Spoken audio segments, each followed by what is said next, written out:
to introduce your group now. Right? You're supposed to it's say part of my something. 10-minute introduction. Oh, okay. In that case, I'm going to introduce you. My name is Nick Repack. I want to welcome each of you here. I'm with Grad Resources. We're a faith-based service organization addressing quality of life issues for graduate students, stress, advisor relationships, time management, those kind of things, and stimulating dialogue opportunities like this evening. We are so glad that you're here. It is my privilege also to introduce one of the key players, the moderator. Before I do, we also want to introduce the organizations that are sponsoring this. Grad Resources is a network of faith-supportive communities called the Fellowship of Christian Grads. And so they're one of the sponsors this evening, as well as the Atheist Association of Oklahoma. Oklahoma Atheists. There you go. Thank you so much, Fred.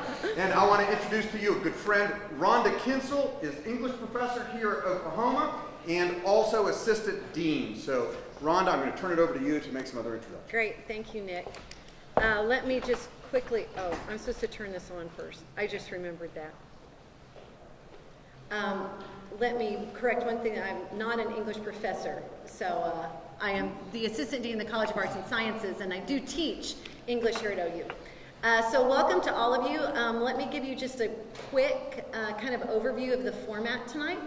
We're going to let each group first introduce themselves, beginning with Red, and about a 10-minute introduction. And I'll keep time on that, and then we'll let Rob introduce himself as well. I also will then, I've got some set questions after their brief opening remarks, their 10-minute remarks. We have some questions that we've given to both groups, and they'll respond to those for about, I think it's about 40 minutes. And then after that, we will take questions from the audience. And you'll see an email up on the screen where you can email your questions. And we've got a couple of folks looking at those, and they'll choose some of the most, I don't know how to describe that, maybe the most stimulating questions or the most interesting questions, or perhaps the most often asked questions, right?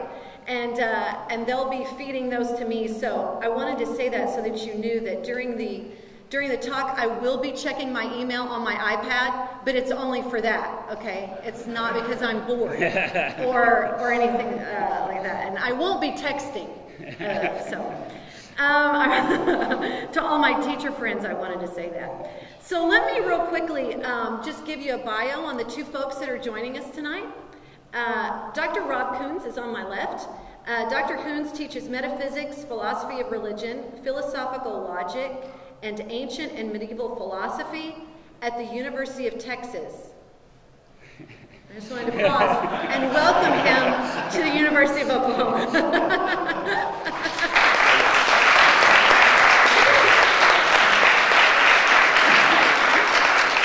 Just to balance the stage, I did wear red, but that's okay. He's been at UT for 24 years after having studied philosophy at Michigan State, Oxford, and UCLA. He's authored 2 books, Paradoxes of Belief and Strategic Rationality, and Realism Regained. He's also co-edited a 3rd book, The Waning of Materialism. He and Tim Pacavance are at work on a textbook in metaphysics as well for Blackwell Wiley. Rob is the president of the Texas Association of Scholars, the statewide affiliate of the National Association of Scholars, and he's a senator at large of Phi Beta Kappa, which is, as we know on this campus too, one of the oldest and most prestigious honor societies. He's working on a comprehensive metaphysical theory in the perennial tradition of Aristotle and Aquinas, and in a contemporary analytic idiom. The theory is an all-of-the-above ontology, universals, structures, events, processes, causal powers, and merely possible things. I don't understand anything I'm saying right now, but I'm just going to go ahead and read it, okay? The set of basic material entities comprises homogeneous continua and organisms, but no artifacts or heaps. And I'm glad to hear that. Anti-heaps. Anti-heaps, even better. He also defends on a novel version of the A theory of time, one that includes past events as present entities. He's especially interested in working out the details of an account of processes, including social practices. And I did understand that. So, Rob also has an ongoing interest in natural theology, especially the first cause argument, as well as in the relations, both historical and philosophical, between Christian theology and natural science. Whew. And now, on my right is Red McCall. Did I say your McCall correct? Red McCall is the president of Oklahoma Atheists. At a young age, Red's Christian parents reinforced his belief. I just lost. You know, the touch screen. It's great. At a young age, Red's Christian parents reinforced his belief in Christ by sending him to church and Christian elementary school. As a teenager, he became exposed to information about gods and myths from around the world that contrasted with the teachings of Christ from his younger years. Uneasy with the possibility that he may be worshiping in the wrong way or even the wrong God, he decided to search for proof of a God by studying every supernatural and religious avenue available to him, in effort to find the correct religion. After many years of searching, he is currently not convinced that proof of any God exists. Living in a highly religious area, as we were just discussing, Red once thought he was alone in his lack of belief.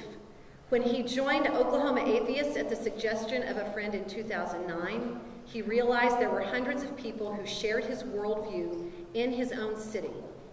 Becoming involved in Oklahoma Atheists made him realize how important having a supportive community was to him. Wanting to work to provide this essential community for others, Red has been instrumental in the growth of the group, bringing in hundreds of other non-believers. In his 4 years on the leadership board of Oklahoma Atheists, Red has seen the group grow from being the 70th largest atheist meetup group with only 300 members to the 5th largest atheist meetup group in the world with over 1,800 members. For the last 2 terms as president, Red has added to his goals for the group the desire to gain as much positive exposure for atheists in Oklahoma as possible, and the drive to break long-held stereotypes concerning non-believers. Red has made several appearances on local news stations and has been interviewed for several print publications in Oklahoma City. In 2012, Red appeared on the CBS Sunday morning national television show on behalf of Oklahoma Atheists. Red is a member of ACLU, the Interfaith Alliance, Atheist Alliance of America, and several local religious freedom organizations and equality groups. He'll tell you more about his background during his prepared introduction, but at this time, let's welcome both of our speakers.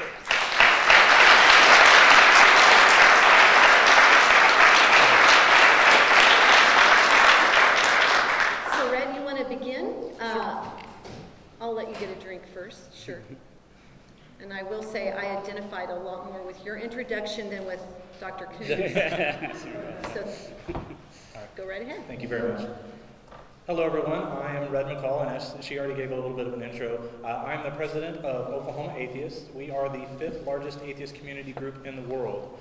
So 1,800 members. We have close to 30 different meetups a month, and that includes anything from social, political, educational, parenting, health, volunteering. So we value community just as much as a lot of religious people do with their church. I would also like to say thank you to University of Oklahoma and Fellowship of Christian Grads, Oklahoma Atheists as well, for helping putting on this event. You'll hear many things tonight that you might not have heard, different terms, different phrases. I urge everybody to go out and Google, learn how to search online. With everything you look for, try to figure out if the website that you're going to benefits from the information that they're giving you. You can go to Wikipedia, you can go to other websites, but some of them actually have an agenda. So it's important to really kind of know which website you're looking at. So in a sense, don't get your cancer facts from the tobacco industry. Please understand tonight we're going to be talking about a lot of personal things. So a lot of people here take God and Jesus as a personal relationship. I completely understand that. There's really no way for us to be able to have this kind of conversation and be able to not offend somebody. Some of you are going to take it personally, but it's not meant to be personal. So let me apologize up front that we're not meaning to have this kind of conversation to just upset you. It's just the nature of it. It's impossible to have these kinds of conversations and for people to not be offended.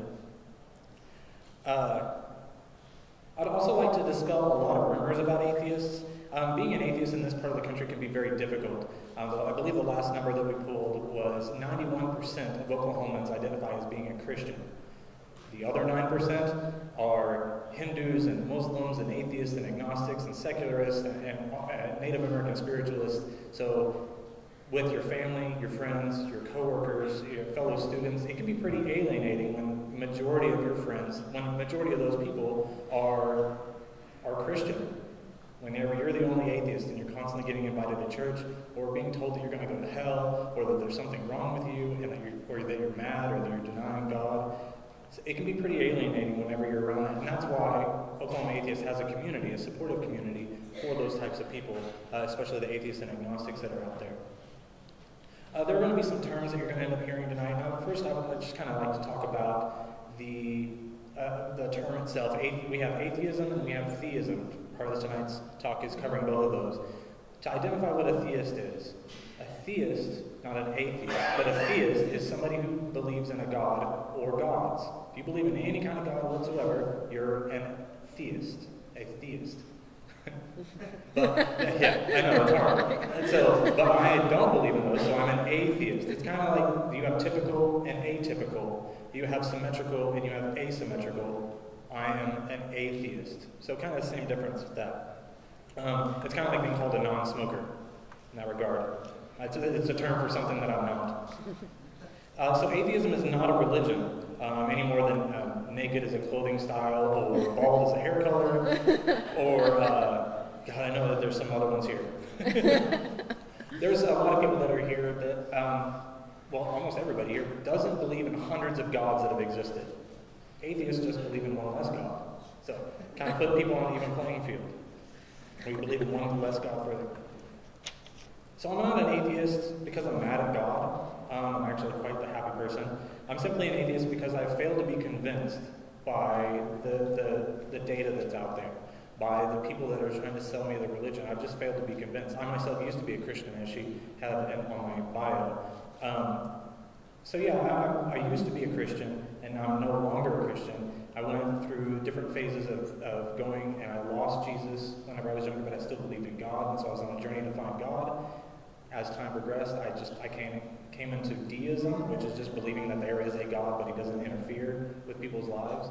And now I've kind of backed off from that, and right now I'm at a point where I'm an atheist. I will hesitate to say that that's my conclusion, because I'm still constantly searching. I'm still constantly looking for proof. I'm looking for evidence to support a God. And then, once we find out, which God do I believe in? Which God do I start worshiping? Throughout time, God has been used as an answer to a lot of scientific questions. Centuries ago, people didn't understand lightning, they didn't understand thunder, volcanoes, earthquakes.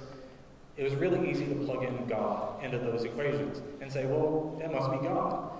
We've been doing this for a long time. Now, those things like volcanoes, earthquakes, we have answers for. But there's still some questions that are out there which still have the God of the gaps. It's called the God of the gaps argument. We still plug in God where we don't have a scientific understanding of the truth that's out there, or the evidence that's out there. So, for some, they use Occam's razor, and the simplest explanation is not always the easiest. For people that have grown up with religion, Occam's razor makes perfect sense. God did it. Of course God did it. It's really simple, you know. Well, how does the origin of the universe, or where did life come from? How did it first happen? It's really easy to just say, oh, well, that's God. He did that. He was able to do that. But maybe in 200 years we'll be able to figure that out, and we actually know those origins, and we will no longer blame God for those types of things. So I feel it's very important that we recognize when people are inserting God of the gaps with anything. And really, people will introduce the same thing. If people aren't scientifically literate, a lot of times they'll say, well, science knows. It's the same type of argument. So just knowing when people are adding an answer because they're afraid to say, I don't know the answer. It's perfectly okay to say, I don't know the answer, but I'm willing to look for it. A quick example of another God of the gaps argument is complexity of design. Instead of not understanding a gap in knowledge, once again, origin of the universe or origin of life, people will look at certain things and say, well, that's obviously design. That's obviously very complex. An example, that would be the human eye, where some people would say, wow, that's so complex, there's no way it could have evolved. But as I'm looking over the audience, and even all three of us up here, we all have corrected vision. So it's hardly a very perfect, well-designed thing. If it was redesigned now, we would more have Hawkeyes. Those are probably the best ones that are out there. Kind of weird looking, but yeah. So most people, most people, I'm saying atheists, we don't really care for the most part about people having a personal religion. We think that's great. A lot of people do need religion in their lives. And you can have your religion, you can have it with your family, you can have it with your friends. That's no big deal. We don't really particularly care about that. What we care about is whenever it turns into discrimination towards others, whenever it starts impeding the lives of others, whether it's through laws, whether it's at work, whether it's at school, whenever religious beliefs get pushed onto other groups of people, even of other religions, that's whenever you tend to see a lot of atheists standing up and saying, I pay taxes, or I don't think that that's fair, you shouldn't push those on to other people. So, unfortunately, if that's the only interaction you've ever had with those other people, seeing as how 91% of people in Oklahoma are Christian, if that's the only interaction you've had with other people is the pushback, I apologize. There's a lot of people out there. You just tend to, that's a hot button issue. Kind of going into the next point, if you've only met one or two atheists, or even if you're atheist and you grew up secular and you only know a couple Christians, not letting that limited exposure say the rest about the larger group of people. So if you've met two atheists and they're jerks, you gotta understand there are people that are jerks. I know atheists that are jerks. I know Christians that are jerks. I know people that don't identify as either, and I know people that are jerks. So not letting those jerks take credit for the entire group of people is very important, just not to judge people on that. You've got about 2 minutes. Sure. And so don't judge us based on the horrors of Stalin, and we won't judge, and atheists shouldn't judge Christians based off of what we see from Westboro Baptist Church. They're jerks, we understand that. So we kind of hope by the end of this discussion, well, we do hope by the end of this discussion, that people will feel a little bit more tactful, that people will understand a little bit more about the other side, to understand that Christians aren't bad people, atheists aren't bad people, that maybe there's just a misunderstanding. We purposely tried to do the seating tonight to just have it be completely open. We didn't really want to have sides, so that maybe you would be sitting next to Christians, or you would be sitting next to atheists, or even people of other religions. So hopefully by the end of the night you'll be able to, you'll probably be able to figure out who's who by the end of the night, I'd imagine. But say hi to people, be friends with people. That's kind of my main goal, is hopefully spreading information and making you guys have friends. All right, thank you. Thank you, Red.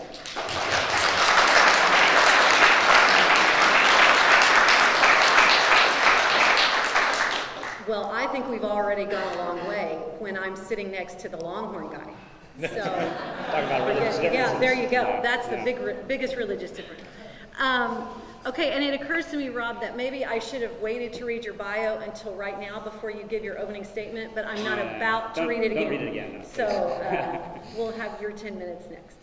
Great. Well, thanks again I really especially want to thank Red and the Oklahoma Atheist Association for being part of this and sponsoring it, as well as Grad Resources and University of Oklahoma. I almost said OU. But anyway, so I really appreciate that. And because I do hope that we will be a model of cordiality and mutual respect in this kind of setting. I'm absolutely opposed to any kind of discrimination against people because of their atheism or religious beliefs. And I think all human beings should be treated with respect. So I hope that we can sort of model that in this discussion, as opposed to a rock'em sock'em sort of debate. I'm hoping we can shed a little more light rather than just smoke in this kind of setting. Having said that, I do want to focus on the question that Red, I think, rightly raised, which is, do we have reason to believe in God? Is that a reasonable position? And I hope that's kind of common ground between us here, that what we're seeking is truth, and we're seeking a reasonable belief about the truth, as opposed to a blind leap of faith or some purely emotional kind of reaction. So I'm going to talk a little bit about the theory of knowledge from philosophy and apply it to religion here real briefly. That is, how do we know things? And in particular, how would we know whether there was a God or not? Now, I hope one thing that we can set aside here is the idea that God is some kind of scientific hypothesis. And I think the reason we're tempted to think that is because we might adopt a kind of scientism. And scientism is the view that all knowledge is scientific knowledge. That we can't know anything at all unless it's scientifically verifiable. Which is a great idea, except it's self-refuted.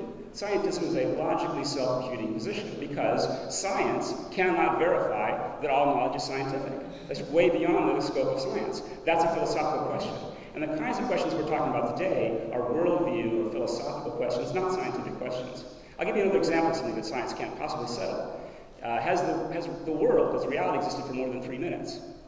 Well, we can't possibly verify that scientifically because we don't have enough time to collect scientific evidence in 3 minutes, right? So, yet we all know that the world has existed for more than 3 minutes. How do we know? By personal experience. And I can ask Robert, has the world existed for more than 3 minutes? Okay, testimony, right? So testimony and personal experience is actually enough to establish truth. And this is true for scientists as well as for non-scientists. So that's one thing I want to point out. Now then, how can we decide questions about the existence of God? Well, I want to just imagine that there's 3 arenas, basically, in which this discussion can take place. The first arena is the arena of religious experience. Because we're talking about God, and God has something to do with religion, so we have to bring religious experience into bear. The second arena is this arena of philosophical argumentation. Okay, so that's also going to be very important. And then the third arena is the arena of scientific evidence. And that's relevant as well. But it's important to get the priority here right. That is, the scientific evidence has to come third, after we set the stage with the first two, starting with religious experience and then looking at philosophical argumentation, and then finally looking at scientific evidence. So let's start with the first arena, the arena of religious experience. Here, this is a basic argument. Large numbers of people, hundreds of millions of people around the world and through history, have reported experiencing God's existence in their own personal life. They've experienced God's love, forgiveness, guidance, consolation, and so on.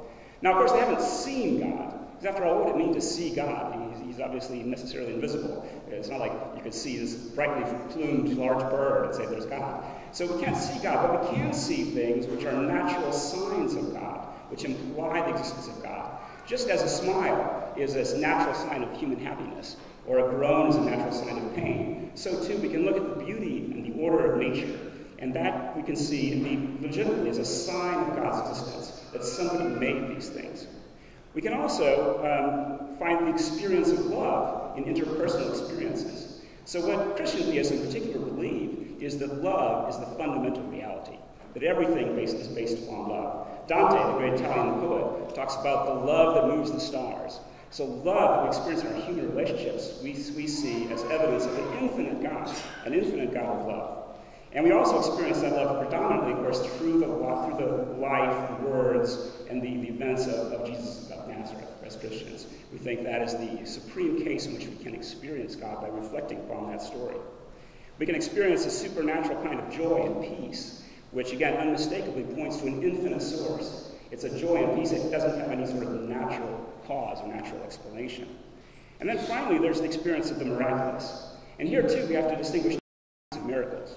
First of all, there's the miracles that are internal, the miracles of a victory over resentment, over anger, over hatred, over prejudice, over arrogance and indifference, and so on. So many of us have experienced that divine working in our lives and the lives of people around us that are truly miraculous, the overcoming those kinds of things. And then, of course, finally, there's those more dramatic external miracles, which we find recorded in history, especially in the life of Jesus and his disciples. So the supernatural healings, Jesus' death and resurrection and ascension, for which we all have testimony every Sunday. Really, millions of people around the world gather together in order to convey to us that testimony about that first resurrection event on that first Easter Sunday. And so we can get into that more a little bit later. But we have knowledge. Now, I've mentioned testimony here a couple times. That's very important, because even if you haven't experienced the things I've mentioned, you know people who've experienced that, and who can tell you, look, I've experienced God, or who pass on to you a chain of testimony about the miracles of Jesus. Now, testimony is an important mode of knowledge. All human beings know things on the basis of what other people tell them. This is true in science as well. Any scientist knows what he knows scientifically largely on the basis of testimony of other scientists. I mean, any scientist is going to be able to experience only a tiny fraction of the data upon which their scientific theories are based. So human beings are able to know things only because we operate on the basis of a principle of credulity, which is we believe what other people tell us unless we can defeat it, unless we can provide good evidence against it. So if there's evidence from testimony that God exists and that he's worked these miracles, you should believe that unless you have evidence to the contrary. So the burden of proof is actually shifted now from the theist to the atheist. Not just the person who denies there's a God, but even the person who's an agnostic, who says they don't believe in God, they don't know God, they have to provide evidence to defeat this evidence, this weight of testimony that shows that God does in fact exist. Okay, so that's the first arena. That's very important because you can't really make sense of the other two arenas unless you address that one first. Okay, the second arena is the arena of philosophical argumentation. And now there's three basic kinds of philosophical argumentation we can look at. The first one has to do with metaphysics. That's the thing that I study most often. And I would argue that it's actually possible to prove the existence of God based upon what are called the first cause sorts of arguments. So let's take the totality of all the natural things in the world, the finite things in the world. Each of those finite things is causable, right? Any finite thing you could look at could potentially be caused. And when you add a great system of causable things together, you still end up with something causable in principle. Now, I'm going to argue that it's a basic principle of human reason and of science itself that anything that could have a cause does have a cause. Whenever we see things that happen, and they're in principle causable, we assume there must be a cause of those things. So if you define the cosmos, let's say, as the sum total of all the causable things, that cosmos too must have a cause. But of course, the cause of the cosmos has to be uncausable. Right? So what we've established is there's a first cause which is absolutely uncausable. 2 more minutes. And then again, this argument has been influenced philosophers for thousands of years in 6 different cultures around the world: the ancient Greek and Romans, the medieval world, the Jewish world, the Muslim world, and up into the modern time. There's also epistemological arguments and moral arguments I hopefully get a chance to talk about. Finally, there's the scientific arena. And again, how is science relevant? Well, of course, you don't prove things in science, especially not, you can't prove philosophical things in science, certainly. But what you can do is you can look at the evidence in science, and you can ask whether it confirms or disconfirms a philosophical view. That is, does it increase the probability or decrease the probability? That's what confirmation means. And so I hope I'll get a chance later to talk a little bit about something called basis theorem, which is a probability theory for how you decide whether a theory has been increased or decreased in probability by some evidence. And the basic idea is that if a theory makes a prediction, which is surprising, right? It's not something you'd expect to happen, and then you observe the thing that it predicted, that increases the probability of the theory. And this is why the sorts of scientific evidence that theists appeal to is not merely a God of the gaps argument. It's not merely saying, we don't know what caused this, so therefore God must have caused it. It's rather an appeal to basis theorem. That is to say, here's something that would be unsurprising if there's a God, but very surprising if there's no God. And yet we observe it. And so observing that thing increases the probability of God's existence. It doesn't prove God, but it does increase the probability. But that's the most that we could possibly look for from scientific evidence. Thank you. Okay, as I said, our second portion of the dialogue tonight is a series of questions, a list of questions that we've provided to both Red and to Rob. And so I'm just going to ask some questions from that list. I doubt we'll get through all of them. We'll get through some of them. And I'll start with Red, and then we'll allow the other speaker, of course, to speak as well to that if they have a response. Okay? So, Red, I'll start with you. Going back to what you said about the scientific evidence or lack of it for God, I wonder if it is a reasonable expectation for us to have regarding, can science give us the evidence for the existence of God, or is there any specific scientific evidence that seems even relevant to that question? Well, therein lies the problem, is that science itself is the study of the natural world. It's studying things that we can actually observe through our 5 senses. God itself is supernatural, so therein lies the problem, and why the God argument is still out there, is that there's no way to be able to test it. We can't prove it to be false, we can't prove it to be true. It seems like a good idea, I'll hand you that, but to be able to prove it with natural means, to prove something that is supernatural, that science just doesn't have a way to be able to do that. Okay. Do you have a response to that, Rob? You want to add something? I think that's right, and so we're really in agreement on that. But then the question is whether scientific evidence is relevant to the question of God's existence. And that's a further question. Because I think that you can make a lot of arguments that show that the things we discover in science increase the probability of theism. And I'll give you a very simple example. Science itself, the existence of science, increases the probability of theism. If you go back 300 years ago, there wasn't a science. Why wasn't there? Well, because people had very little confidence that the world was a rationally organized world, or that human beings, that our minds were capable of understanding it. But Christian and Jewish theologians believed both those things were true on theological grounds. They believed that the world that God created was a rationally intelligible world, and they believed that we're in God's image, and so we have the capability of understanding that. So it was a very bold conjecture made 300 years ago by these great Christian scientists like Kepler and Copernicus and so on that said, we think the world will turn out to be logically intelligible. And sure enough, it was. And so that increases the probability of theism because it made a bold conjecture which actual evidence supported, and that increases the probability of theism. So science itself, a very successful science, is evidence of God's existence.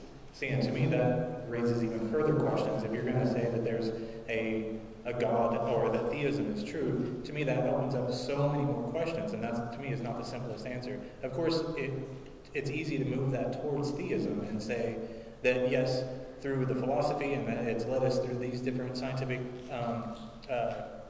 acknowledgments in a sense, to lead us to this conclusion. Of course it's going to do that, but there's no way to be able to refute that claim. Once you end up getting to the idea that there is a God, or that theism is true, it opens up so many more questions as far as how long has that God been there, forever. Yeah, but if you said this is why I mentioned those three arenas, right? Because you have to go through the first two before you get to the third. Because I agree, you wouldn't invent God as a scientific explanation of anything. The only reason that we have God in the picture is because of our personal experiences and because of these philosophical arguments. So once you have those in the picture, then you can go to science and ask, does science increase or decrease the probability of these philosophical ideas? Okay. How would it possibly decrease the probability? How can you actually even have that kind of a question? How would it decrease the probability? Well, it's pretty easy. So again, if you use something called Bayes' theorem, right, which says that you look at the probability of a piece of evidence given the hypothesis, right, and then you divide it by the probability of the evidence itself and multiply by the prior probability of the hypothesis, you get something called the posterior probability of the hypothesis. Okay, I know that's more than you need to know, but Google Bayes' theorem. It's really, really important. And what it will tell you is that whenever you observe something which was surprising given theism, but unsurprising given atheism, that lowers the probability of theism. If you discover something that's unsurprising given theism and surprising given atheism, that increases the probability of theism, right? And there's lots and lots of stuff which is both either surprising given God or unsurprising given God, or vice versa. So it's not that hard, actually, to find stuff that's relevant to this question. I mean, I'll grant you that problem of evil, right, at least prima facie, decreases the probability of God. But there's lots and lots of stuff that increases the probability as well. Okay, let me pose a question to Rob. Okay, so Rob, why is it important to take a little, perhaps just a tad different perspective?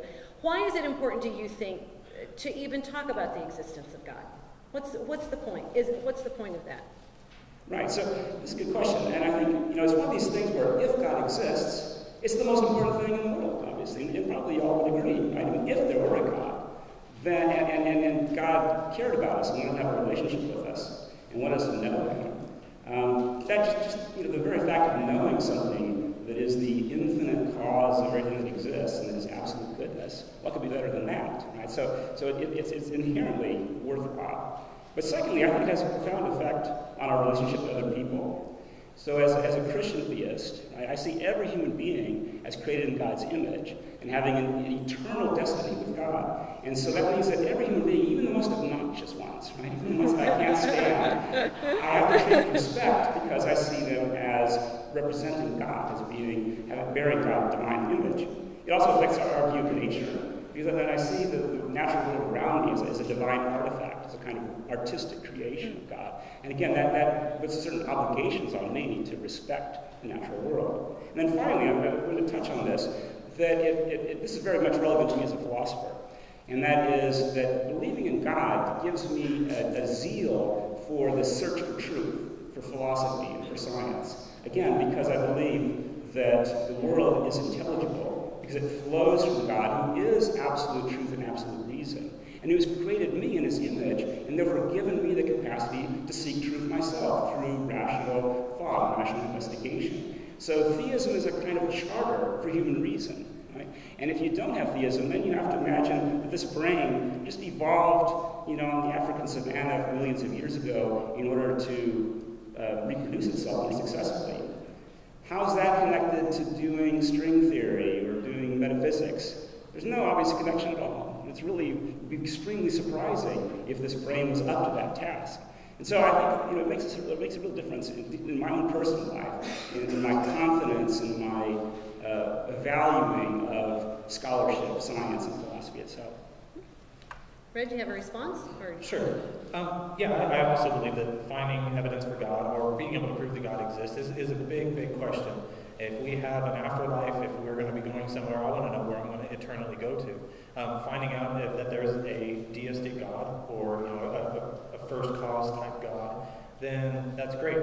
How do I worship that God? How do I know that the way that I'm worshiping that God is the correct way? That's whenever you get into different religions, you get into different sects of even Christianity, you get into different ways to be able to basically please that God. There's religions all over the world that believe just as much into their God as he does. And how do you know who is right? And that's the argument that is difficult for the atheist standpoint. If I was a Hindu person and we were to talk about our gods, and I had to prove my God was more correct than his, then you would see that the conversation wouldn't go very far. It would be really difficult to be able to prove that. And because I've seen that and I've studied those types of conversations, I'm taking just the outside. I'm just taking a step back and waiting for that kind of evidence to come along. Okay. So yes, the question of God is very important to me, and that's why I'm looking for information for it. Okay, let me direct the next question to you. Something that Rob mentioned in his last response as well, regarding our relationships with others, and how as a theist, his relationships with others are impacted by that belief.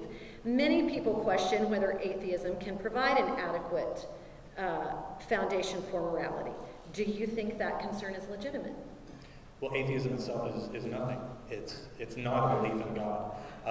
Whenever you start to get into humanism, that is a religion. That is something that does give you a moral compass. It does give you morals to follow. Atheism itself is not. Now, I am also a humanist, so I can argue from the humanist standpoint, or even a naturalistic standpoint. Those you can be able to derive a sense of morality, be able to talk about our purpose and things like that in life. But atheism itself, to address your question directly, does not provide that. Okay. Do you believe it provides you any type of, I suppose you get some community from, why the community then? Your community of support, your community of Oklahoma Atheists, does that provide that kind of, in those relationships, from what center do you work? Well, Oklahoma Atheists itself as a community is basically a support network for a lot of the people here. It serves two functions. First primary function is for community. So there's a lot of people that are, once again, I kind of showed this earlier, that are very much shunned by their family, their friends, coworkers, fellow students. And this gives them kind of an oasis, a retreat of people that are of like mind. A lot of people that are in the group just simply don't believe in a God. They're happy, they're moral, they're law-abiding citizens. They just long to be around people that they feel that they are more connected with. Okay. Do you have a response, Rob, before I ask a next question, or to either of those responses? Yeah, let me make clear that I don't want to imply that atheists don't treat other people in the same way that I described. I think they often do. They actually treat other people as though they were bearing the image of God. The problem is that they don't have a coherent philosophy in which that kind of concern for other people makes sense. Right? And that's why I think theism is a really preferable view here. They also don't have a coherent philosophy for making not just moral distinctions, but also distinctions between being reasonable and unreasonable, scientific and pseudoscientific, logical and illogical. Again, Christians, theists believe that those norms are grounded in the fundamental reality, right? That God himself is reason, capital R. And so, we have what has been in philosophy called a truth maker, right? We have something that makes it true that reason is better than unreason. But atheists don't have that. I mean, at least naturalists don't. You're right. I mean, atheism per se doesn't have that. But if you don't, unless you have something godlike out there, maybe a Platonic form of the good or something like that, you're not going to have an adequate basis for moral norms or for epistemic norms, I think. Well, and to kind of reiterate it, or to kind of back up a little bit, theism itself does not offer that. It's the sub-religions that offer that. That's true. Right. So that's kind of like I'm an atheist, but once I decided that I don't believe in any gods, I decided to figure out where my morals come from. Why am I a moral person? Why am I a good person? And there's obviously community reasons for that. You know, this is my one life that I'm guaranteed to live. I want to live it to the fullest, and I want to be happy while doing it. And I believe that the laws in place allow for that kind of freedom, and I'm very happy about that. So if atheism is mustard, then humanism is grape and pollen type thing. You know, just like Christianity to theism, it's the same idea. Theism itself doesn't offer any kind of philosophical or a moral code, but Christianity or Hinduism or any other religion, that's where that comes from. Well, let me just say, I don't think there's any non-theistic philosophy that's as good as Christian theism on this score, at least. I take it as a piece of data myself that there are moral principles, moral truths that are eternal and necessary, that aren't contingent on human societies, that are universal, right? Don't torture small children for fun, right? That holds universally, it holds necessarily, it holds in any possible universe, right? And an atheist has no explanation, or any kind of humanist has no explanation for what would be the ground of that truth. Whereas theists can say it's grounded in the very nature of God, that God is love, and that's contrary to love, and that's why it's wrong. Okay, Rob, next question for you, I'll direct to you, and then Red, I'm going to ask you this same question as well, okay? Or ask you to respond also. When thinking about the reasonability of belief in God, you mentioned this just a moment ago. It's good to have in mind plausible norms or standards, as you said, I think you used the word norms, by which we can judge a claim as rational or irrational. Maybe are there such norms or standards that indeed we can begin thinking about and delineating and agreeing upon? Yeah, that's a good question. So I definitely think there are. So I've spent a lot of time just teaching logic, right? And the principles of logic are the norms of rationality, right? So you reason by something called modus ponens, right? If P then Q, P therefore Q. That's good, right? If P then Q, Q therefore P. That's bad, right? So there are logical moves and there are illogical moves. I talked about Bayes' theorem a minute ago, right? That's a good way. I'm for Bayes' theorem, right? A good way to calculate probabilities. If you ignore the base rates, you don't look at prior probabilities at all, that's a bad way of reasoning. So there are good ways and bad ways of reasoning. The scientific method itself, even the very basic kind of Richard Feynman level, don't trust yourself, try to refute your favorite ideas, those sorts of things. Those are good norms. That help keep us intellectually honest. This is why I enjoy engaging in these kinds of dialogues, because I want to find out if there's a crushing argument against theism. I'd like to find it out sooner rather than later. Right? I mean, I decided that back when I was an undergraduate. I said I'm going to study philosophy because if there's this crushing argument against theism, I want to find out what it is. Well, I've been looking for it for 30 years. I haven't found it yet. But if there's one out there, I'd really be interested in hearing it. So that kind of open-mindedness, I think, is part of it. And again, I see this as reflecting God's nature, right? That God himself is the paradigm of reason, right? And that's why the things I just mentioned, the rules of logic, let's say, are valid for any possible mind, right? However it might have evolved or not evolved, in any possible universe, the same laws of logic would apply everywhere. I think, the only possible explanation for that is some kind of theism, some variation at least on theism. Red, same question to you. You want me to read it again? Oh, you can, sure. Okay. When we, let me find my question first. When thinking about the reasonability of belief in God, it's good to have in mind plausible norms or standards by which we can judge a claim as rational or irrational. Maybe there are no such norms. But is there, or are there, how might we begin to think about those and delineate the boundaries of them, if you think there are? Well, you get into an issue of what is reason. What is reasonable to me might not be reasonable to you. What makes sense to me might not make sense to another person. So you get into a lot of definitions whenever it comes to that. And is belief in God reasonable? To some people, absolutely. To some people, absolutely not. So the short answer to your question, how can we delineate the two? That's where I think the scientific method really comes into play, but that can only go so far because we can't test supernatural claims with it. So, like he was saying, getting it away and trying to prove yourself wrong goes pretty far in the scientific method, but it's not until you hand that data off to somebody else that you can be able to delineate whether or not the data you have is a good data or bad data. You know, being able to test your hypothesis or to test your philosophy. Yeah, I think that's right, and this applies in the religious sphere as well. So, I mean, I think every time someone embraces Christianity, it's a kind of test. Right? Will God's Spirit be at work in their life in the same way that He was in mine? And millions and millions of cases come back positively. So, I think that the very same kind of principle applies in the religious sphere as well. Okay, Red. Next, or I'm on Rob now. Right? Gosh, I almost lost my place. Is anybody keeping track? Okay. Rob, the natural law tradition. Let's talk about that in ethics. Very engaged with this issue of church and state. So let's shift the focus a little bit to that. Do you endorse this tradition of ethics? And if so, can you explain why you think it's plausible? Yeah, great. And this actually relates to what I was talking about earlier, the idea that there are these universal norms of morality. Which again apply to all times, all possible creatures, rational creatures, are governed by these universal principles of morality. This natural law tradition, which came out of Jewish and Christian theology in the Middle Ages, had a profound influence both on the founding of our own country, through John Locke and through others, so it's incorporated into our Constitution. It also had a profound influence on the United Nations when it was founded. And the UN Declaration of Human Rights, Universal Declaration of Human Rights, reflects the same natural law tradition. There are certain things which it's wrong to do to another human being, whether you're doing it here, or in China, or in Yemen, or wherever, right? These are universal principles.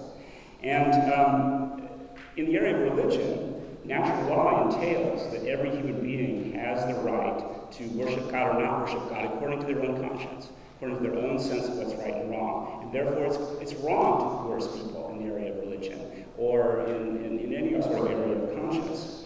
And for Christians, we have a special reason, I think, for holding this, and that has to do with the teaching of Jesus in the Sermon on the Mount, where Jesus says the church's role in this world is to be a suffering servant, to turn the other cheek, to go the other mile, not to come into the world with power and with coercion, but rather simply to witness to the truth, and even if we're persecuted, not to strike back. So much less to persecute people in the first place. That's fundamentally contrary to the Christian idea. I think Christians around the world have really come around on this issue. And so both Protestants and Catholics, we look back now with true repentance about things like the Inquisition and other episodes in the past in which Christians were not consistent with these fundamental principles of natural law. Have a response, Red? Yeah, I just kind of wanted to quickly touch on something it goes outside of Christianity, that's the golden rule. A lot of people think that actually comes from Christianity, and it's actually found in several other religions. There's actually a poster that hangs up in the United Nations building, and it's the golden rule poster. There's your Google term. And on that poster, there's 13 different religions. One of those is Christianity. Now, on that poster, it has excerpts from the different religious texts that point to treating others as you want to be treated as a fundamental tenet of the religion. Now, some of those religions are geographically isolated away from Christianity. Some of those religions even predate Christianity. So it's not that the golden rule started in Christianity and then moved through all these other people and to everybody. That golden rule has been there for a long time. It's been there with all these other religions, ones that were completely separate from Christianity that started and grew completely separate, and then, of course, ones that happened before. So my argument, as far as whenever we're talking about those kinds of morals or those kind of laws, we see those in humans, and we're able, as humans, to be able to explain that, yes, I want to treat people as other people want to be treated, but it even extends further than that. You can Google, this sounds ridiculous, but whenever you look at how even animals treat other animals, it appears that they're operating off of the golden rule. They also have empathy. They also have the ability to be able to, empathy to say that somebody's in danger, another one of their animals are in danger, and they're able to pull them away from it. Dog saves dog. It's one where the dog pulls another dog off the highway. So we see different instances of the golden rule, not only in humans and in Christianity, but through all different religions and even people of non-religion, and even into the animal world. Yeah, I totally agree with that, by the way. And I think that's a good, I'm glad you raised it, because it's an aspect of natural law tradition I didn't get a chance to mention, which is natural law tradition is the idea that this knowledge of these universal moral principles is universal. It doesn't just come through Jesus or through the Bible, but it's written into the human heart, as the Apostle Paul actually wrote in Romans 4. So the fact that you find the same principle in other religions is actually very consistent with Christian theism. It's just exactly what you would predict, in fact. And other religions too. It's also written in other books saying it's inherent in you. Yeah, that God put that there. Right, I agree. So that's right. It's certainly not evidence for or against any of the particular religions. Right. Okay. I want to just remind you, we're about halfway through this portion of the program. We're about 25 minutes in. So remember that if you have a question, we'll get to those in about 10-15 minutes. You can send them to oudialogue@gmail.com. Glad I'm wearing my glasses. So please get the questions ready and go ahead and email those. So Red, the next question to you. Since Rob is a Christian, and we've talked about Christianity as well as theism, are there any objections to Christianity in particular that you worry about? Wow. Yes. Christianity itself, especially the misogyny, is probably one of the big things that is inherent with the religion. That women are not allowed to speak in church, that women are lesser than men. So I do have moral objections with Christianity. I also don't believe in circumcision. That would be, I don't believe it's right to hurt babies. And to have a religion mandate that. I don't believe in slavery. And to have a Bible that condones it and teaches you how to take care of your slaves and how to treat your slaves and how to beat your slaves. I do have huge moral dilemmas with Christianity. And so, yeah, you could say that, but I mean, I could say that about a lot of different religions. So I apologize if it took that turn, but that is something that morally I have problems with Christianity. Mm-hmm. Well, and as you were talking, Rob, I'll ask you to respond to that as well. But as you were talking in your last response, I mean, how do you respond to things like that, or for example, the treatment of certain people groups in the Old Testament, or something like genocide? In that setting. How much time do I have? There's a lot to take on there. Right, so I certainly understand those objections. Again, you have to compare the influence of Christianity at various periods in history with the other philosophies that were extant at that time. And so, in fact, looking back, I mean, Christianity has really been at the forefront of sexual equality historically, and of the abolition of slavery historically. That is, you only have the abolition of slavery under Christian auspices, right, in the 19th century. You don't have that occurring, well, there's maybe some other exceptions, but in any case, for the most part, right, relative to the other philosophies of the day, Christianity was in the forefront of that. Again, you can find some references to that in the New Testament, and certainly in the early church, the sense was that slavery was something that had to be abolished. It was inconsistent with the ethos of Christ. And similarly, the status of women. Jesus scandalized people of the day because he treated women equally, because he included women in his circle of disciples, and treated them with respect. There were many, even historically, there were many very prominent women in the history of the church who rose to become the head of whole orders of religious women of their time. Teresa of Avila, that sort of person. So in fact, Christianity has been a great champion of women's equality and of the abolition of slavery. Now, the Canaanite question, okay, again, this is very complicated. The Bible is something that has to be understood, again, in its historical and sociological context, right? God didn't just land in a UFO someday, throw out a little book and say, here's the Bible, and leave, and then leave us and try to figure out this book and figure out what's going on. And yet that's the way many atheists and critics approach it. Is that they can just sort of pick up the Bible and it's self-explanatory what it means. You have to look at how this book is actually used in Christian history.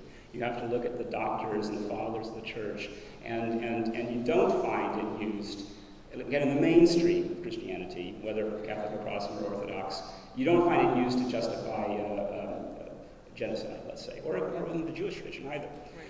So it wasn't understood in those ways. And there's even some questions about what the actual Hebrew words mean there. So, you know, again, the Bible is a very complex book.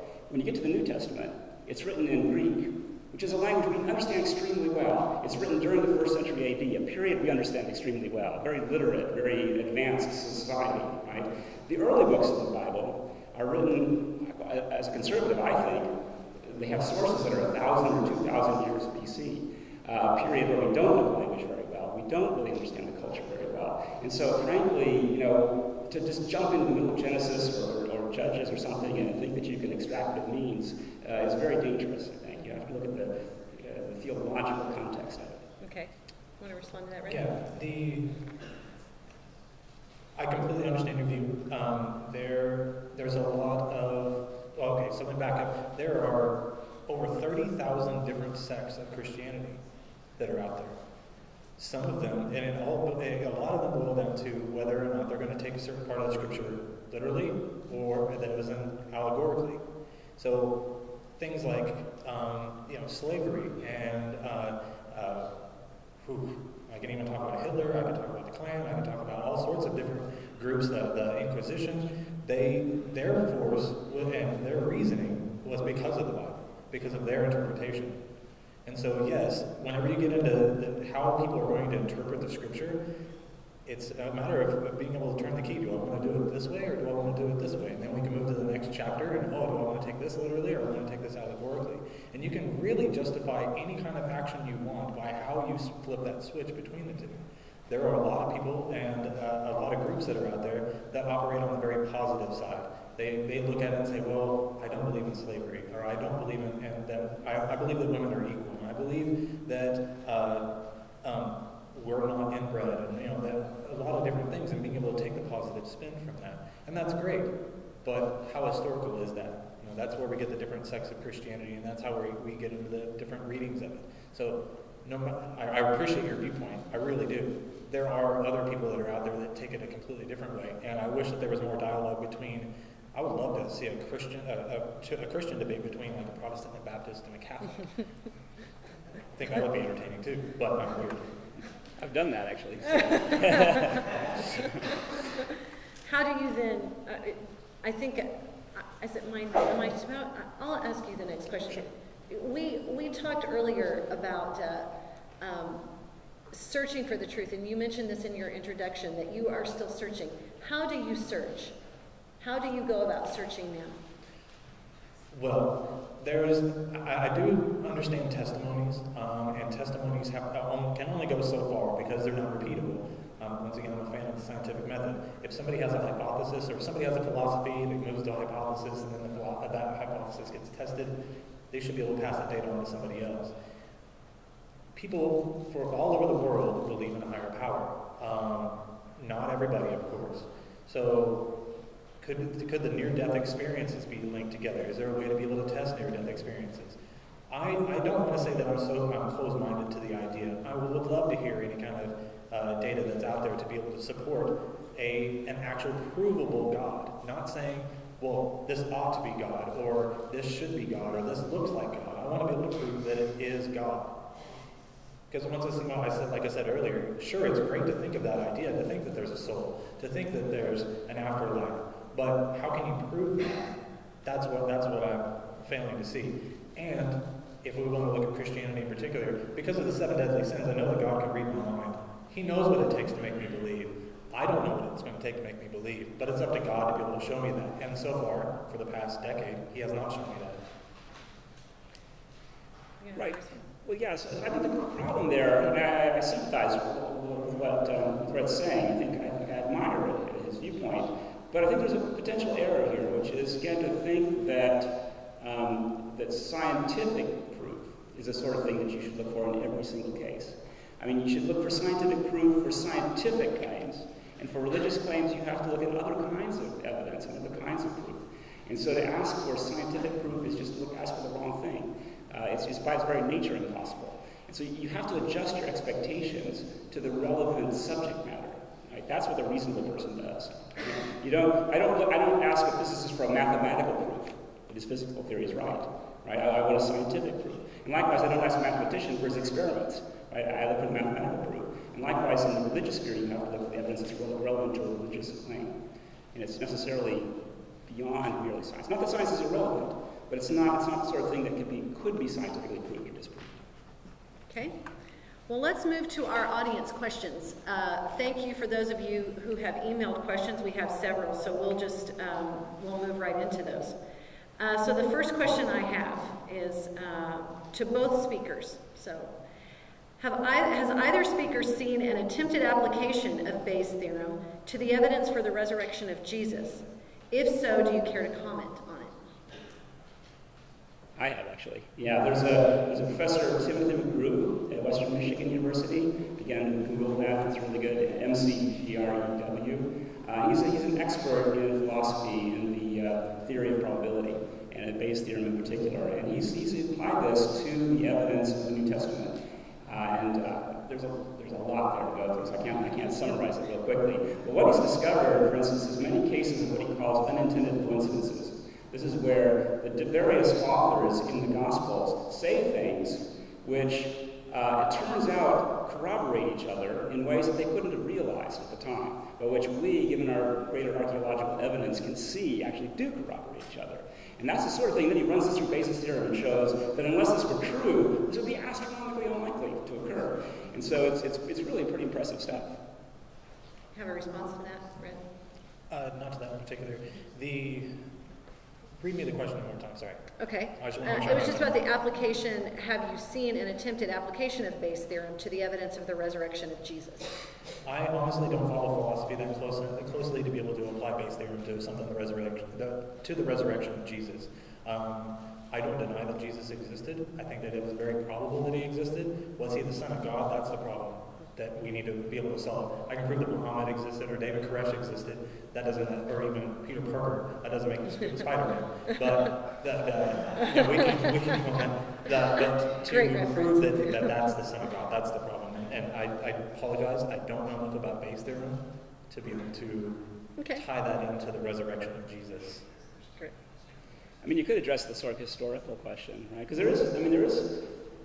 You know, the New Testament documents are, as documents, pretty impressive, right? And we have tens of thousands of copies, and so we can reconstruct the originals pretty well. And we have, now we've discovered manuscripts of some of the New Testament that are right around 100 AD, 110 AD, so it's extremely close to the period. So, again, this goes back to my point about testimony and credulity. You have these documents that say that this person represented God's love in this wonderful way and was died and was raised from the dead. That's pretty impressive, isn't it? How do you cope with that? Or how do you process that fact? I agree. The same documents also stand for Krishna and Muhammad. So how do you choose between Jesus, Krishna, and Muhammad? Well, okay, Muhammad is still in his tomb, according to Muslims, right? They wouldn't dispute that. So there's an asymmetry there. Now, I actually had a debate with some Hindu theologians at UT years back, and they raised this very point. They said, why Jesus, not Krishna? And I said, okay, so I can tell you exactly when and where Jesus lived, right? He was born at this period, he died certainly at 33 AD. Here's the very place where he was condemned. Here's where he was crucified, and so on. When did Krishna live? And the Hindu theologian said, well, some people say that he lived 1000 BC, some people said maybe 5000 BC, some even further back than that. So in other words, Krishna is not a figure of actual history in the way that Jesus of Nazareth is. Right? He's a sort of mythological figure. And so that's what makes a huge difference. Not that I deny the truth of that there's some truth in Hinduism. I think there is.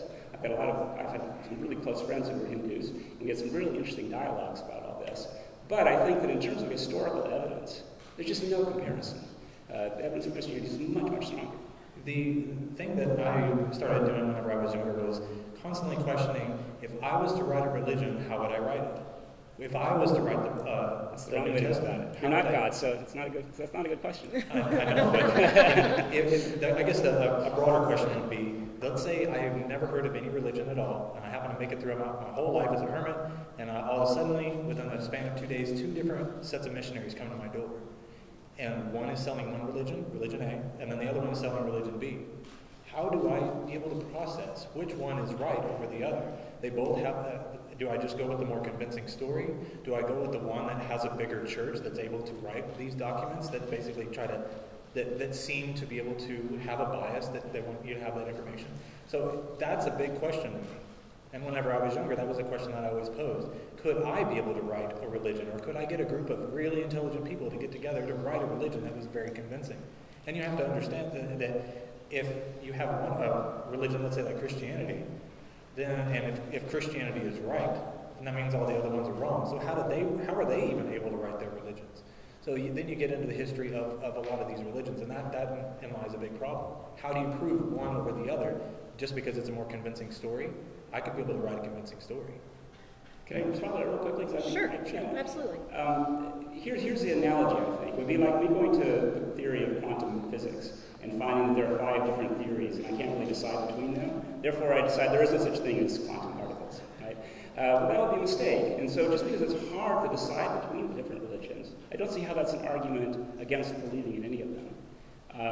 Or at least an argument for rejecting all of them. Right? I mean, it seems to me that you ought to say, well, there may well be a God. I haven't figured out yet which religion best represents it, but I'm still working on it. That's a great thing you bring that up, because whether or not I believe in quantum mechanics or not, the world still behaves exactly the same. Whether I believe in a God or not, the world still goes on exactly the same. Thank goodness. Okay, Red, next question is for you. Sure. Okay? So this is from one of our audience, a member of our audience. So my question is this.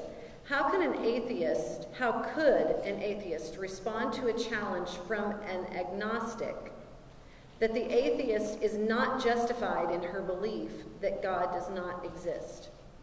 The agnostic could claim that the atheist is only justified in suspending judgment about whether God exists. Okay, here we get a problem with terms. I'm an agnostic atheist. What does that mean? Gnosticism, you have, once again, it's that whole adding an A changes it from one side to the other. You can be Gnostic or agnostic, and you can be theist or atheist. You can be a theist, and you can be Gnostic or agnostic.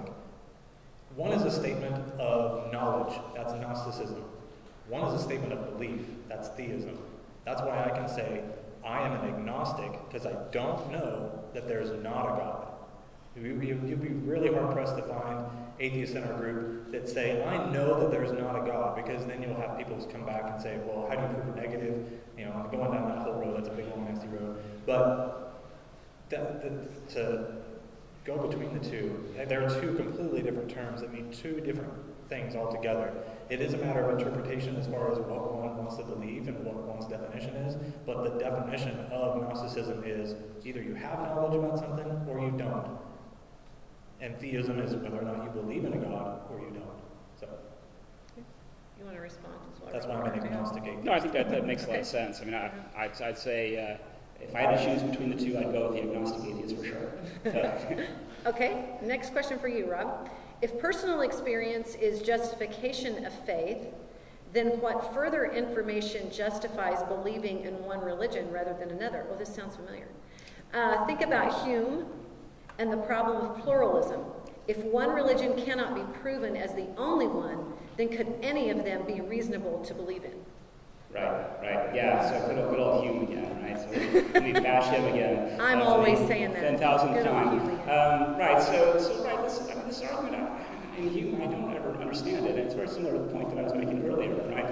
Which is, it's just not the case that because we have different religions that disagree about various things, that therefore they just cancel each other out and leave us with no evidence whatsoever. Because they agree about an awful lot. They agree that there's some kind of supernatural realm, right? And they agree that they're benevolent persons of some kind in that supernatural realm who are interacting with us and guiding us in various ways. And so as a Christian, I look at that and I say, yeah, there's a natural knowledge of God which He implants in all human beings, and which he gives us through the natural sciences of the natural world and through our social interactions. So it's not at all surprising that people naturally form these religious beliefs in various religions. So I don't think that the experience there counts against it at all. Now, this harder question here is, okay, but how do you choose? So setting Hume aside for a minute, right? Let's say that the conflict doesn't, in fact. I'm happy to set him aside. Set him aside. Let's just say, okay, it is an argument for atheism, but still, you're left with the question: how do you pick which religion, right? And yeah, that's a hard question. I don't have Koons' handy 6 steps for deciding true religion.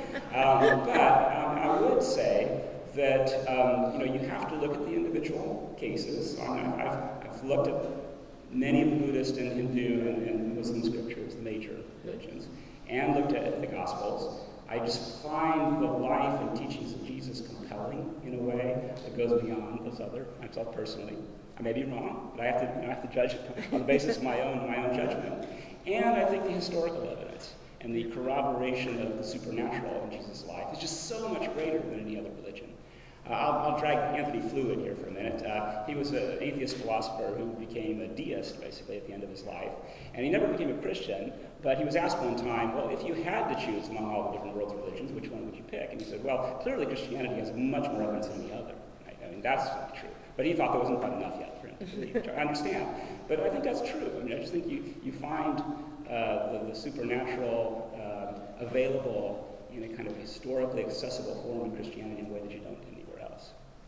You have any response to that, Red, or you usually go to the next one? I think it kind of reiterates what we've been already talking about. Choosing one religion over the other, having the 2 different missionaries come to the door. Which one do you choose? I'm not going to just fall for the more convincing story. I want some kind of way to be able to prove it. Anecdotal evidence or testimonies aren't necessarily going to do it. Okay, question for you. And we've talked a little bit about this as well. But, can you explain the concept of morality, and how do you explain morality if you don't believe in a moral foundation?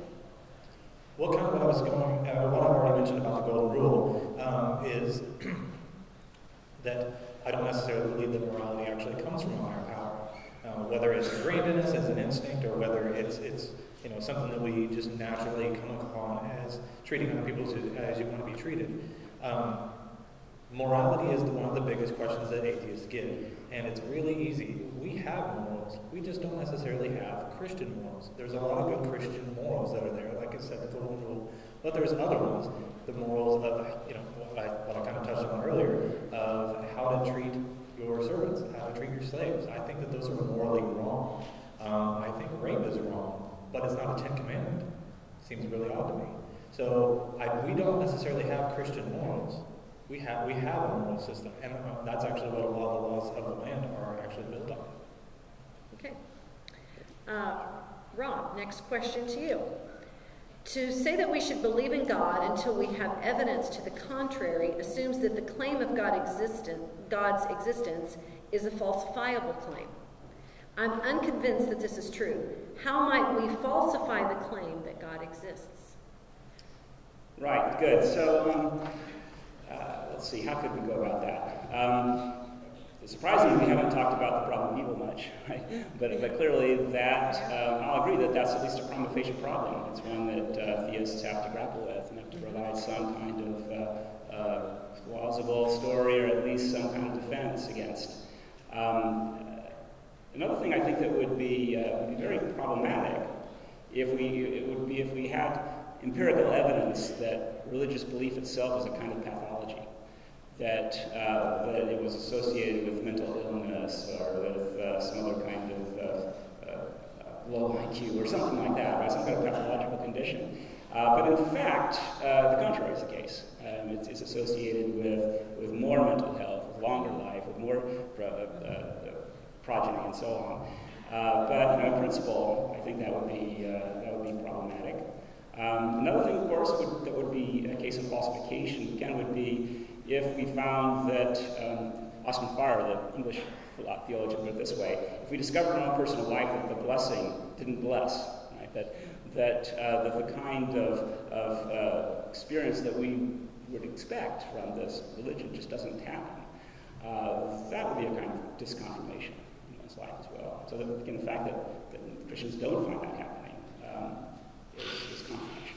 I think in principle it's falsifiable. Again, the other kind of falsification that could happen would be just, a conclusive philosophical argument that shows that there's an inconsistency in the Christian faith. I mean, that would be a huge problem. Okay. This question is for both speakers. So, Red, I'll start with you since Rob just finished. Young Earth creationism often stands between someone coming to belief in God or not. Do you have any thoughts on that? Well, young earth creationism is, in my view, a very big denial of the scientific community. A lot of the information that is acquired through science. There's a lot of Christians out there that do not believe in young earth creationism. So those people have to be able to prove their method is right over the other ones. They try to disprove things like radiocarbon dating, just to use an example. But they do that while not understanding the parameters that you can use such a carbon dating system. So it was one of the first things that whenever I knew I was going to be talking to Robert over here, was to look up what kind of Christian is he? Does he believe in young earth creationism? Does he believe in intelligent design? Does he believe in evolution? Does he believe in a lot of these things? And find out where he lies with that. Because if he was a young earth creationist, we'd probably be spending a lot of time talking about that. Whenever the National Academy of Sciences just overwhelmingly is like, the earth is way older than 6,000 years. Yeah, I totally agree with that. And I think, I'm making some death threats now. But again, this goes back to interpreting the Bible problem, right? And in my view, is you interpret it in light of science, in light of good ethics, and in light of the church tradition. And here you find, way before Darwin and Lyell and all these people, Augustine in the 4th century, saying, of course you don't interpret 6 days literally. Who thought that, right? So that was not part of the mainstream of Christian thought until really the 19th century, and there's a complicated story about how that happened then, which is unfortunate, I think. I think some Christian churches are doing harm to Christianity, frankly, by telling kids, okay, here's your choice. You can either believe young earth stuff, or you can be an atheist, right? That's a huge recruiting device for the Oklahoma Atheist Association. You probably will agree. Okay. So again, no secret where I stand on that, I guess. Okay, Red, next question for you. What worries do you have about Christians deriving morals from the Bible? I believe I've already answered that. Yeah.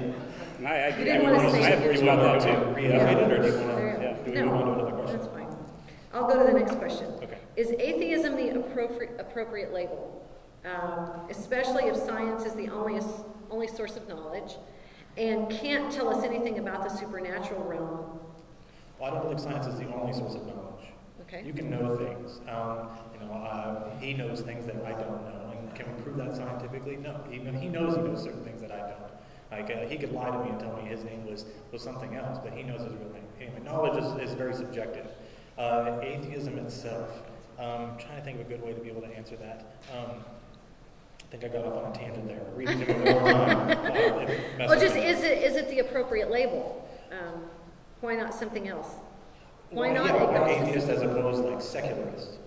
Secularism is, if you grew up in a church, I grew up in a church.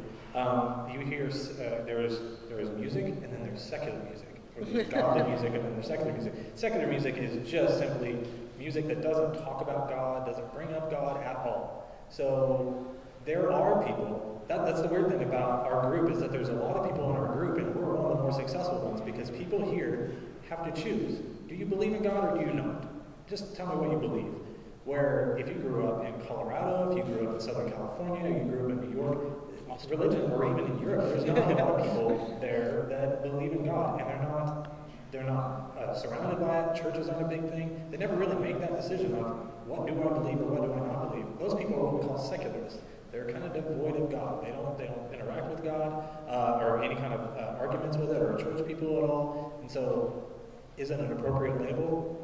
It is if you have to make a decision of what you believe. It is an appropriate label. Okay. Is it something that people should strive to be? I honestly wish I was a secularist and kind of was brought up in another part of the area. I'm envious of those people, but I do like being here and being able to bring people into a welcoming community, because people would still be a part of that. Atheism would still be something out there because they have to make a decision. I'm a non-smoker. Why should people have to be called that? Same idea. Right. Okay. Rob, next question for you. You state that there is evidence for the existence of a God. If so,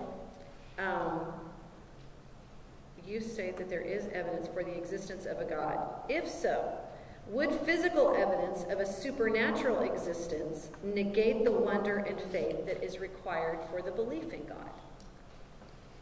Right, so that's a good question. And again, I'll go back to my 3 arenas picture, right? That is, if you jumped into the scientific arena right off the bat and sort of thought, gee, I'm going to posit this supernatural person who creates the universe and so on, I mean, that would be a crazy scientific hypothesis. It wouldn't really make much sense. And it would pose exactly the sort of problem that really you'd just be positing some physical entity that's really big and powerful, something like that. But if you come to the scientific evidence from the perspective, first of all, of religious experience, so you've actually, you've experienced God by looking at the signs of God all around you, right?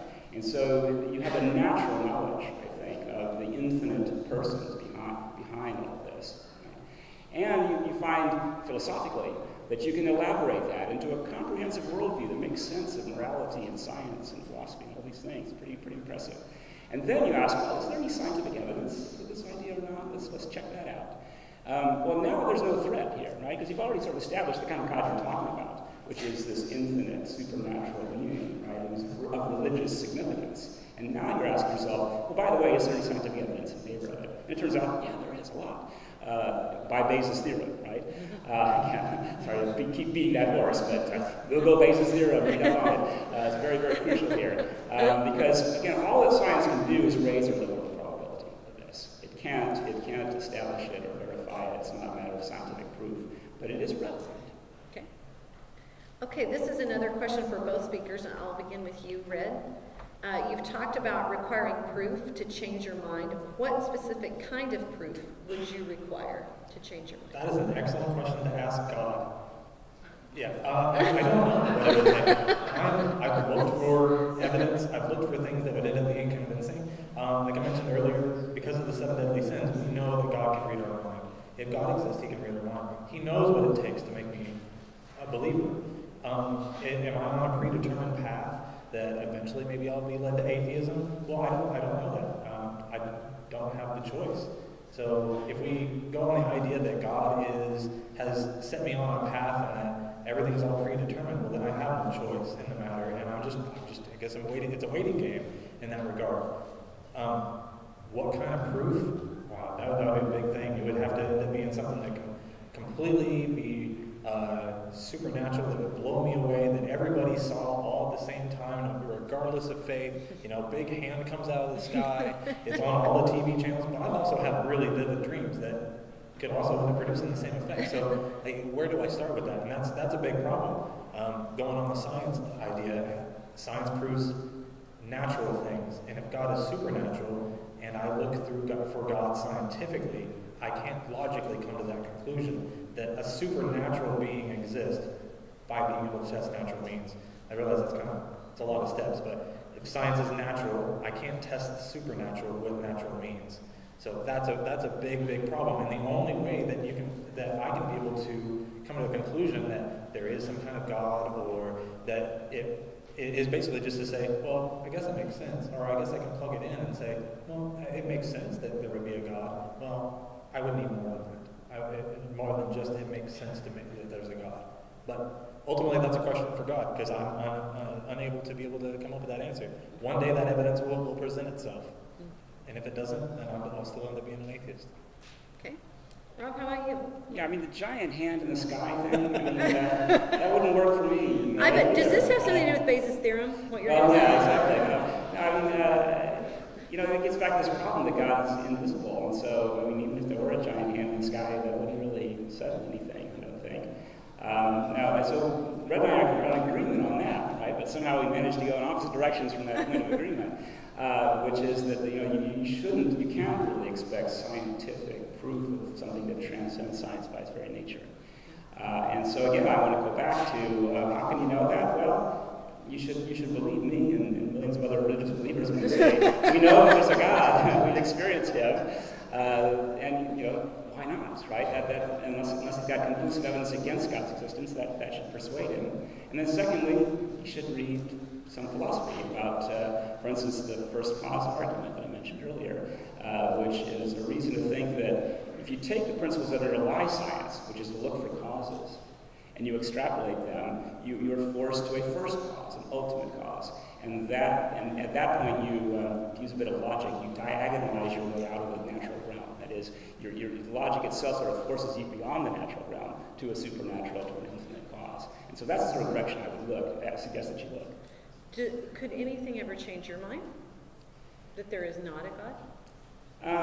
Yeah, I mean, realistically at this point, 56, maybe not, because I have experienced so much of God's faithfulness in my life over time,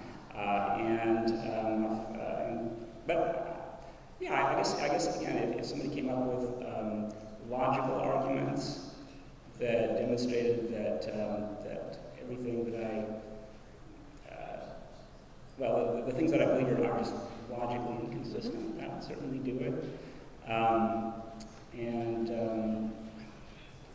There's an interesting novel a friend of mine wrote called The Skeleton in God's Closet. And in the novel, they actually discover Jesus' body in Palestine. And what happens in the novel, this friend of Christian, what happens in the novel is that 2 weeks later, all the Christian churches in the world are empty. And I think that's right. That is, I wouldn't be an atheist, but I wouldn't give up Christianity, I think, if there were conclusive historical evidence that Jesus was, in fact, still dead. Okay. All right. Red, next question for you. You said that some animals follow the golden rule.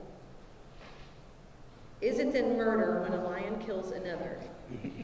Or is it rape when a dolphin forcefully mates with another? This is a really good question. Appears to have morality. Appears to exhibit the golden rule. We lack the ability to be able to communicate with these animals and say, hey, why did you do that? So we don't know that that's the way it is, but it appears to be as such, and it operates underneath that same idea. They appear to be helping another animal for no other reason than it looks like empathy. It looks like they're empathizing with the hurt animal. Is it murder? If one kills another? Technically, yeah, they are murdering other things.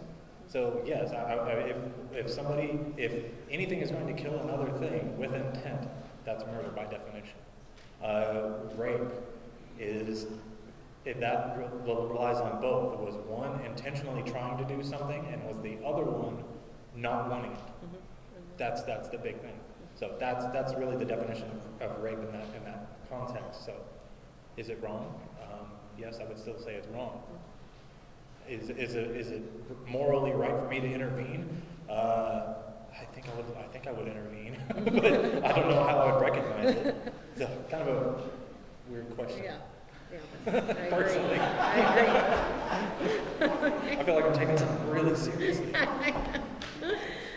Okay, Rob. The norms of logic and the scientific method are good because they work for us in our practical pursuits. How could we show that those norms in fact hold for all sapient beings? Might it be the case that we can't help but think in the way that those laws describe? And if so, isn't the seeming universality explained by our inability to think otherwise? Yeah, so I guess I'm taking it as, again, part of the data here, that we can just perceive that these basic logical, epistemological rules have universal validity, right? So take wishful thinking, right? Believing something just because you wish it to be true. Okay? And I think that's a paradigm of unreasonable way of forming beliefs, right? Now, suppose we discover some creature where, because of some weird environment it lives in, it actually its survival is encouraged by lots of wishful thinking. So it's evolved in such a way that it thinks wishfully all the time. It can't help but think wishfully. Still bad, it's still irrational. I don't care what evolution did to it, right? Because it's irrational to believe things just because you want them to be true, right? Now, if you share that intuition, that piece of data, right, then you're really in trouble unless you're a theist, I think, because theism gives you an explanation for why that could be universally true. And again, the same thing applies to morality, right? Again, imagine a population of human-like creatures where evolution encouraged them to rape and torture each other all the time, and that contributed to their reproductive success. Would that be morally right then? No, it would still be morally wrong. But how can that be unless there's some transcendent standard, again, of morality against which we can judge these different populations? Okay. Red, Is it right to require proof of something to claim to know it or to believe it? If knowledge is, as epistemologists since Plato have thought, justified belief in a true proposition, it seems that there are many ways to know something without absolute proof for justification to be different from truth, and beliefs that are warranted without proof. So acting on knowledge and that knowledge not being acquired through scientific means. So can that shape you? Can that lead you down a moral road? Is that kind of where you think that question's going? With morality, or? Is it right to require proof of something? Is it right to claim to know it or believe it? Is it right to require proof? I think so. Yeah, I think to be able to know something, once again, that goes into subjectivity. I talked about him being able to, if he wanted to, he could lie to me and tell me something that was false, and I could take it as being true. I could then say that I know that as true because it came from a reliable source if I wanted to use that. For instance, court of law would be a better way to say this. They say that they know beyond a shadow of a reasonable doubt that somebody killed another person, but they only know that through other people's testimonies. Are they able to test it? Are they able to scientifically conclude that that person did or did not murder somebody? Well, that's not what they're interested in. They're interested in testimonies of other people. So there's an example of where the court system uses knowledge that is unscientific. So is that a good method? I don't think so, because we exonerate people all the time. We release people from prison based off of scientific DNA evidence because testimonies can be wrong. So. I thought you were on the right path there, and then all of a sudden you deviated off. This is complete catastrophe. So no, I mean, look, that's exactly the sort of thing I have in mind. So this really brings out the disagreement, I think, clearly. I mean, it would be crazy to build a legal system on the basis that you have to have scientific proof of guilt. Nobody would ever be found guilty, right? That's just the wrong kind of standard to apply to the legal setting, just as it's the wrong kind of standard to apply in a religious setting. You have to adjust the standards of justification to the appropriate field.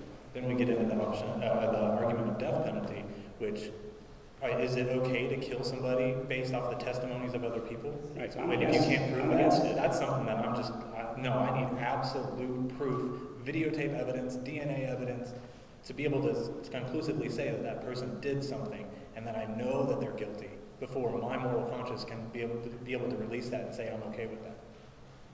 But you can't prove the guilt of one particular person by the scientific method because it's not repeatable. You can't say, okay, go ahead and kill him again, right? Let's see, over and over again to make sure that you got it. But now you're going outside of it. I'm saying, whenever you're talking about DNA evidence, are we able to conclusively prove if this person matches this person, and can we give those DNA results to other scientists, and can they be able to say, these two match and this is the exact same person? That's the scientific knowledge and the scientific realm that I'm talking about. Obviously, they're using phases of zero. So that's the case where scientific evidence is relevant, right? But it isn't a scientific procedure. It's a forensic procedure with a different set of standards. Okay. Next question for Rob. Right? Am I on that? Boy, I keep forgetting. Assuming that the resurrection story is true, how does the resurrection provide evidence for the existence of God? Why not just say something that we can't explain happened? How does the evidential relationship hold in a way stronger than the old world assumption that lightning is best explained by God? Okay, great. That's a really good question. I'm glad you asked it. Give me a chance to fill in a bit more of the details here. So it's crucial that the resurrection not just be some weird, random deviation from the uniformity of nature, right? Because that wouldn't prove anything. Right? But it occurs in the context of, again, an ongoing tradition of religious experience, right? Of the Jews and then later the Christians experiencing God in their day-to-day lives. And then Jesus coming along and through his words and teachings manifesting that love of God and that righteousness of God, mercy of God in a unique new way.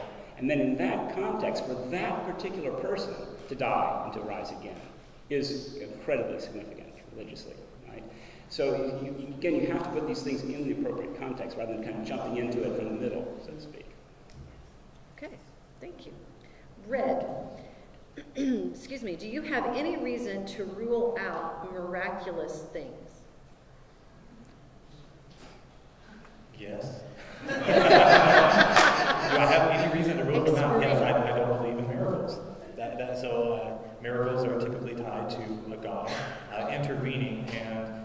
something happening that couldn't have happened with any other means other than a divine intervention. Thus miracles. Yes, I don't think miracles exist. I think humans have a really bad time understanding probability, and that if you happen to survive a car crash that looked really similar to one you saw on TV that killed somebody, but you lived, is that evidence of a miracle? No, that just means that there might have been a variable that saved your life.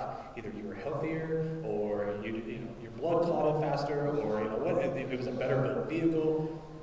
Miracles are very subjective. People all over the world that believe in completely different gods also experience things that they think are divine intervention. So yes, I don't believe in miracles because I don't believe in divine intervention. Okay. Seems like circular, right? I mean, it means that you're coming to the historical evidence now already having prejudged the possibility of miracles. So what I'd urge you to do is to rethink that and try to come at it with more of an open mind. Oh, absolutely, and I completely agree with you that I shouldn't have a confirmation bias whenever looking at these things. But with everything that I look at, could it be wrong or could it be right? Could I just stop and say, oh, well, that was obviously a miracle. God saved that person, while at the same time ignoring all these children over here that are starving to death in other countries, hundreds and hundreds a day. Why aren't the miracles happening over there? Why are they saving this person? To me, that logically doesn't make sense. And so I'm going to look at this and say, well, there's a probability that God did not intervene. That, people win the lottery all the time. Sometimes it happens to religious people. Was that a miracle? Did God say that person deserves millions of dollars even though they keep it for themselves? They don't donate it to charity? That's not a miracle. That's just a greedy person. So I'm just looking at things from the other side. I'm playing devil's advocate. Pardon the pun. I'm playing devil's advocate with myself. And Anybody? Let's go there. Okay. Yeah. I'm just looking. Yeah, do I believe in the devil? No. So that's just what I'm saying, is with everything that I see, could it be or could it not be explained naturally? And if it can't be, does that mean it is a miracle? Should I jump to that conclusion and say, well, I can't explain it naturally, thus it's a miracle, or do I just leave it open until something else comes along? So it's the whole probability thing. Okay. I think we've got time for one more question. We're getting very close to the end of our time together, so there's one more question that was for both of you, so I'm going to ask that and give you both a chance to respond. And so for both of you, if there were a God, would we owe him our allegiance? Also, would he owe us, or she, I might add, would God owe us anything? You want to go first, Rob?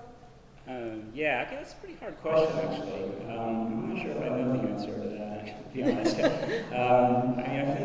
guess in the first case, sure, we would owe him a lot. At the very least, or at least a kind of attitude of thankfulness. Right?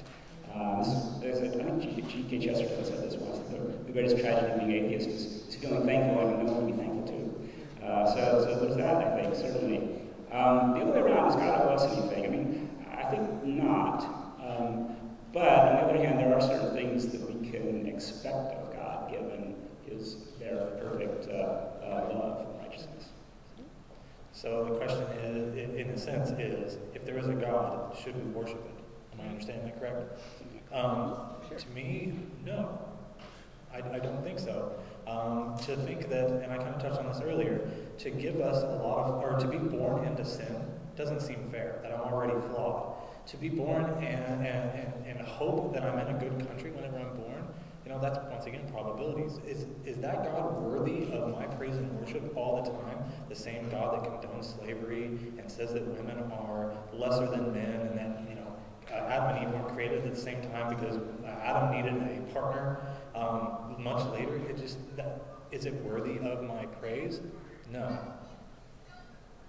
Okay. Well, I'm going to let that be the last word. I want to thank you all for coming. When you leave tonight, you'll see, I believe, outside the main doors there's a table. The Oklahoma Atheists have a table. Or, no, there are no tables. Never mind about tables. There's no tables. I don't know. I think there's a Fellowship of Christian Grads that's out there. Yeah, they've got a couple of my papers in case you're... There is a table. Nothing about bases there here you and go. there, though, actually. And it's right up here on the board. If you're an atheist and you feel kind of alone, you don't have any friends, or you want to do activities like bowling and pizza, and you want to volunteer, we're a good place for that. So please Thank you both. Please visit us. Thank you very much.